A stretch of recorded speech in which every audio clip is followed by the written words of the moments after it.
আমরা জানি ক্লাবের প্রবলেমগুলি কি বা লিগের প্রবলেমগুলি কি। নেক্সট ইয়ার থেকে ইনশাল্লাহ আমাদের মাঠের প্রবলেমটা হবে না। না আমরা 50% বা কি সেটা আমরা করিনি। লিগের ব্যাপারে ডিসিশন আমরা ফার্স্ট ডিভিশন টিমগুলির সাথে বসছি আজকে, বিকজ অফ আমরা শুরু করব ফার্স্ট ডিভিশন দিয়ে বছর লিগ। মোটামুটি সবগুলি ক্লাবে প্রেজেন্ট ছিল, কোনো ক্লাব থেকে এরকম কোনো কথা আসেনি যে আমরা লিগ খেলবো না। সবাই বলছে তারা লিগ খেলবে, তারা টাইমিং নিয়ে একটু আগে পিছিয়ে পড়ছে। তো সোফার ভালো নিউজ হলো they are very much interested play for this year, তারা এই বছর খেলবেই এবং আমরা অতি শীঘ্রই ট্রান্সফার ডেট এবং লিগ শুরুর ডেট ডিক্লেয়ার করে দেব। First division, second division, third division এই মেয়েদেরও চলবে। প্রথমে first division, second division, third division. প্রিমিয়ারটা আমরা এর মধ্যে আনতে পারছি না because of BPL, national team plus national league সবগুলি গ্যাপ বের করে হোপফুলি এর মধ্যে প্রিমিয়ারটা শুরু করব। উত্তরটা এইভাবে দিয়ে আমি আক্ষেপ এগুলি না, তারা সবাই লিগ খেলতে যাচ্ছে, এটা একদম ধ্রুব সত্য কথা, ট্রু স্টোরি। তারা একটু টাইমিংটা নিয়ে, কেউ বলছে যে 7 মাস পরে আবার লিগ খেলবো, কারণ এটা ক্লাবের তো ফাইন্যান্সিয়াল অনেক কিছু ইনভলভমেন্ট আছে। কেউ বলছে যে 2 মাস পিছিয়ে দেন, কেউ বলছে যে লাস্ট ইয়ার ডেট অনুযায়ী করেন। বাট আমরা অফিসিয়ালি বোর্ড থেকে ডিসিশন আমরা নিয়ে সিসিডিএমের ডিসিশন ফাইনাল যে আমরা নভেম্বর থেকে শুরু করব এবং খুব শীঘ্রই ডেট ডিক্লেয়ার করব।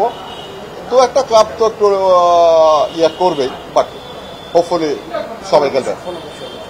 আলোচনাটা ফলপ্রসূ, প্রস্তাবনা, উদ্যোগ দেখেন আমরা নতুন বোর্ডে আসছি, তারপরে আমরা তিনজনই, আমার 2 ডাইরেক্টর, সবাই আমরা ক্লাব থেকে আসা। আমরা জানি ক্লাবের প্রবলেমগুলি কি বা লিগের প্রবলেমগুলি কি। আমাদেরকে একটু সময় দিতে হবে, আমরা সর্ট আউট করার চেষ্টা করছি। হোপফুলি নেক্সট ইয়ার অনেক কিছু চেঞ্জ পাবে।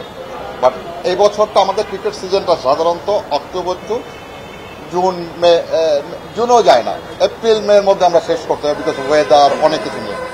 তো আমাদের টাইমটা অনেক শর্ট, যার জন্য এবার অনেক কিছু আমরা সেট আপ করতে পারছি না। তো আমরা ক্লাবগুলিকে অলরেডি কমিটমেন্ট করা শুরু করেছি যে আমরা এবছরই জানিয়ে দিতে পারবো আগামী বছর লিগ কখন হবে, কি হবে, একটা ক্যালেন্ডার সেট আপ করে ফেলবো। ইন্টারেস্টিং হলেও আমিও গ্রান্টসের ভাইস চেয়ারম্যান, সো সিসিডিএমের চেয়ারম্যান হিসেবে এটা বলতে পারি আমার ফার্স্ট ডিভিশনের জন্য 5টা মাঠ দরকার। 5টা মাঠ আমার কাছে কনফার্ম। আমি 5টা না, আমি 7টা মাঠ অলরেডি কনফার্ম করে ফেলছি। আরও বলতে পারি যে নেক্সট ইয়ার থেকে ইনশাল্লাহ আমাদের মাঠের প্রবলেমটা হবে না। বসুন্ধরা, পিটিএসপি 1-2 আমরা শুরু করছি আর কি, টেগোরিয়া এবং মোহাম্মদপুরের সিলিকন, এটা দিয়ে ফার্স্ট স্টার্টটা করবো বিকজ 20 তারিখ পর্যন্ত ন্যাশনাল লিগের কিছু খেলা আছে। 20 তারিখের পরে বিকেএসপিতে চলে যেতে পারবো আমরা। আমরা চিন্তা করছি এটা মানে মোটামুটিভাবে একটা সিদ্ধান্ত হয়েছে, কিন্তু ওই জায়গায় আমাদের একটু ফাইন টিউনিং করার দরকার আছে। তো অফিসিয়ালি যখন অন্যগুলি জানানো হবে, টাইমিং প্লাস হচ্ছে ট্রান্সফার উইন্ডো, এই সমস্ত জিনিসগুলি জানানো হবে, তখন এটাও আমরা জানিয়ে দিব। না আমরা 50% বা কি সেটা আমরা করিনি, তবে সাবস্টেন্সিয়াল একটা বাড়ছে সেটা আমরা তাদেরকে বলেছি। এবং আমি জানি না আপনাদের রিপোর্টিং এর কারণে বা এর কারণে তারা অলরেডি কিছু জানেন, তারাই এই জিনিসগুলি অ্যাড্রেস করছেন। আমরা তাদের সাথে সায় দিয়েছি যে হ্যাঁ আমাদেরও এটা আছে। তার কারণ হচ্ছে যে আমরা জানি যে বাংলাদেশের ক্রিকেটে ক্লাবগুলার কন্ট্রিবিউশন কতটুকু। পৃথিবীর অন্য দেশের স্ট্রাকচার হয়তো ভিন্ন, কিন্তু বাংলাদেশের তুলনায় মানে অন্য দেশের তুলনায় বাংলাদেশের ক্রিকেট স্ট্রাকচারটাতে ক্লাবগুলোর ইম্পর্টেন্স কতটা, এবং ক্লাবগুলোকে আমরা এই সমস্ত বিষয়গুলোতে যত বেশি আমরা অ্যাসিস্ট্যান্স দিতে পারবো, আমরা মনে করি যে সামনের দিকে মানে আমরা অনেক বেশি বেটার আউটপুট পাবো। তো সেই চিন্তা থেকেই আমরা ধারাবাহিকভাবে এগুলোকে অ্যাড্রেস করব এবং এই জিনিসগুলোকে আমরা কতটা প্র্যাগমেটিক ওয়েতে আমরা প্রেজেন্ট করতে পারি সেটা আমরা চিন্তা ভাবনা করব। দেখুন, আমি বোধহয় 21-22 বছর পরে আবার ক্লাবের একটা মিটিংয়ের সিসিডিএম মিটিংয়ে ছিলাম। আমিও ক্লাবের প্রতিনিধিত্ব করি, তো আমার এখানে যারা আসছেন তারাও ক্লাবের প্রতিনিধিত্ব করেন। তো আমি ওইখানে কিছু দাবি দাওয়া নিয়ে তারাও এসছেন এবং আমরাও তাদের দাবি দেওয়া যেটা কোনো অমূলক দাবি তাদের সেরকম ছিল না, এবং খুব সৌহার্দ্যপূর্ণভাবে আমরা তাদের সাথে টেবিলে আলোচনা করেছি। অনেক কিছু সমস্যার সমাধান আমরা বের করে এনেছি। যেমন আমার চেয়ারম্যান সাহেব বলেন 7 মাস পরেই ওনারা লিগ খেলবেন, এই কথাটা এসেছিল যে মার্চে শেষ হয়েছে আরেকটা বছর। সেক্ষেত্রেও দেখেন ম্যাক্সিমাম দলগুলোই আমরা একমত হতে পেরেছি যে ক্রিকেটের স্বার্থে সবচেয়ে প্রথম হচ্ছে ক্রিকেটটা, তারা এবং তারা সবাই ক্রিকেট লাভার, যারা ক্রিকেটের স্বার্থে আমরা একটা মোটামুটিভাবে আমরা একটা দিক নির্দেশনা তাদের থেকেও পেয়েছি, আমরাও আমাদের দিক নির্দেশনা একটা দেওয়ার চেষ্টা করেছি যে আমরা অচিরেই, উনি যেরকম বলেছেন খুব শীঘ্রই আমরা এটা একটা দল বদল বা কীভাবে হবে এই প্রসেসটা করবো। আর খুব একটা যে এতদিন পরে এসে খুব একটা পার্থক্য বা এটা খুব একটা ছিল না আমার কাছে। আমি সত্যিকার অর্থেই আমি, আমার চেয়ারম্যান ছিলেন, আমার আরেকজন ডাইরেক্টর ছিলেন, তো মানে পুরো আলোচনাটাই খুব প্রাণবন্তভাবে আমি উপভোগ করেছি। আমি আপনাদের মাধ্যমে আমি আমার যারা ক্লাবের কর্তৃপক্ষ যারা এসছেন এবং সব ক্লাবকে আমি আমার ধন্যবাদ জানাতে চাই আজকের এই সৌহার্দ্যপূর্ণ মিটিংটার জন্য। রাতারাতি তো অনেক কিছু পরিবর্তন করা সম্ভব না, আর ক্লাবগুলিকে যদি ম্যাক্সিমাম ফাইনাল বোর্ড করে, এটা কি খুব একটা শোভনীয় হবে কি মনে হয়? আমরা যতটুকুন পারি, যতটুকুন পারছি ইনক্রিজ করছি, বাড়াচ্ছি, প্রতি বছর হাইস্ট লেভেলে যাচ্ছে, একটু সময় লাগবে। তবে কিছু চেঞ্জ এবার কিন্তু সিসিডিএন করবে, ফাইন্যান্সিয়াল যেমন চেঞ্জ করবে, আমরা অর্গানাইজারদের ব্যাপারে কিছু ডিসিশনে আসছি। আমরা এটা অচিরেই আমরা অনলি শর্ট টাইমের মধ্যে ইনশাল্লাহ আপনারা জেনে যাবেন। ক্লাব খেলবে না, আমি বারবারই একই কথা বলি, এটা হয় না। অভিমান থেকে অনেকে আমরা অনেক কিছু বলে ফেলি, বা অনেকের অনেক রকম প্রবলেম হতেই পারে। সব থেকে ইন্টারেস্টিং, আজকে আমরা মিটিংয়ে অলমোস্ট 17টা ক্লাব প্রেজেন্ট ছিল, সবাই কিন্তু খেলতে চেয়েছে, শুধু টাইমিংটার ব্যাপারে কেউ কিন্তু বলেন আমরা খেলবো না, এই ধরনের কোনো কথা বলে না।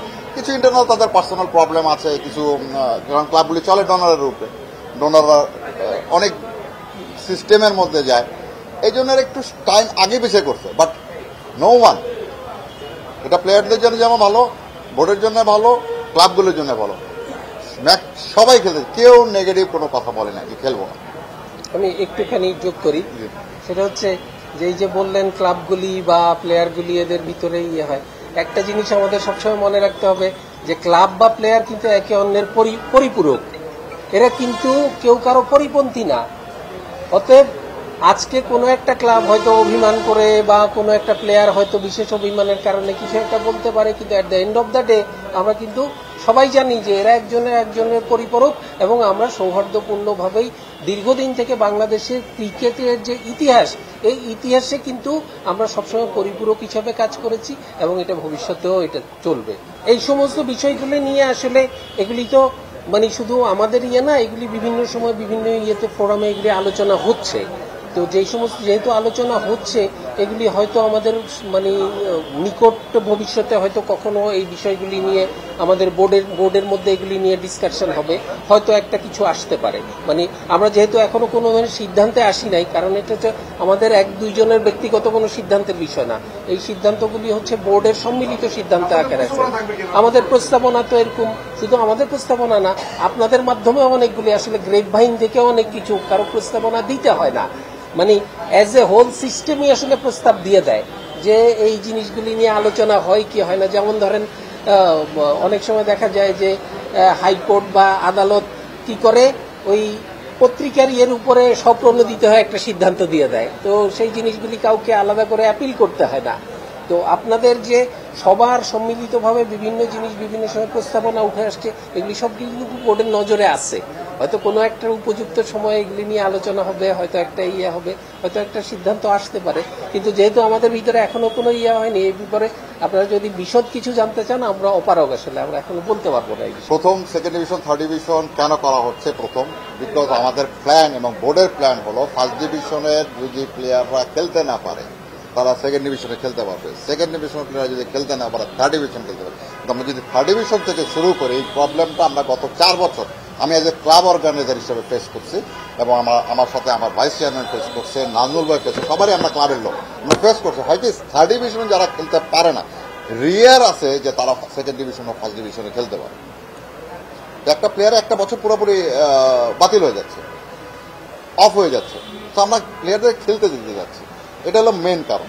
দ্বিতীয় কারণ ওয়েদারের উপরে, প্রিমিয়ারের পরপরই ফার্স্ট ডিভিশন, ওয়েদার, উইকেট, অনেক কিছু অ্যাডভান্টেজ লাগে।